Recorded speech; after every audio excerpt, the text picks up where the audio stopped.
and all his days are bad. They're all dismal. But now the one that is of cheerful heart tries hard to focus on positive things. And that person has a feast continually. So think about it. If you dwell on negative things, all your days will be bad. If you dwell on positive things, you will have a feast continually. And Jehovah will help us to do this.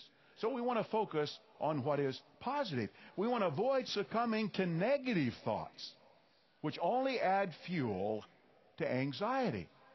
And I like that word, don't succumb to negative thoughts.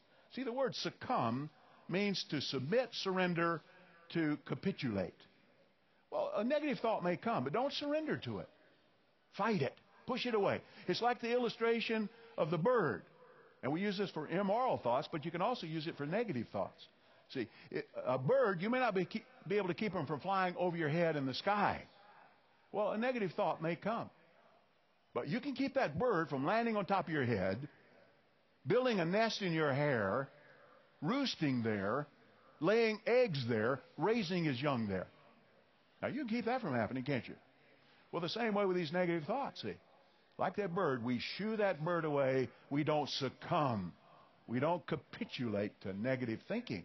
Now, what can help us? What are aids for rejecting negative thinking? Well, just quickly, here are 5. Focus on the blessings we have enjoyed, are enjoying, and will enjoy. In fact, if you listed the blessings, we couldn't even enumerate them, could we? It's like David said in Psalm 40, verse 5, if I tried to tell and speak of them, they would be too numerous to recount. Second, closely related, maintain a spirit of gratitude. And I thought it was interesting in Philippians 4:6, don't be anxious over anything, but in everything by prayer and supplication, along with thanksgiving.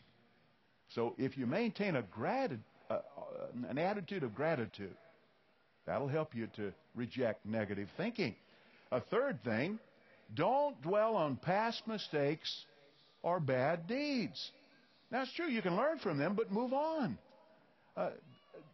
Recognize that Jehovah forgives. His forgiveness is genuine. So don't keep dwelling on past mistakes and deeds. Don't call defiled what Jehovah has cleansed. Remember, that's what Peter was told. When he was told to eat something that he had never eaten before, he said, oh, I've never eaten anything defiled, unclean. And he was told by the angel, Jehovah, don't call defile what God has cleansed. Well, if Jehovah's cleansed us by the ransom, then why would we keep calling ourselves defiled? You don't dwell on past mistakes and deeds. Be confident in Jehovah's forgiveness made possible through the ransom. A fourth thing we can do, confide in someone who may be able to cheer you up. So if anxiety tries to come your way, confide in someone who can cheer you up. A friend, a trusted relative, and not one that's negative, pessimistic, but one who is positive. See, confide in them, and their words can cheer you up. A fifth thing, reflect on how Jehovah has helped you to cope with past crises. And that's what David did. Remember, he said, Jehovah helped me with a bear. Jehovah helped me with a lion. I know he's going to help me with this Philistine, this giant.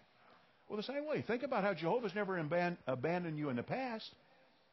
He's not going to abandon you now. And that'll help you to think in a positive way. So, 5 things. Focus on the blessings. Maintain a spirit of gratitude. Don't dwell on past mistakes or deeds. And when anxieties try to come, perhaps confide in someone who can cheer you up. And reflect on how Jehovah has helped you in the past. Well, that'll help us. And right in harmony with that first thing we can do, let's focus on the blessings of the kingdom. Now, these blessings are not imaginary. They're not fantasy. They're coming, aren't they? So focus on them. Our symposium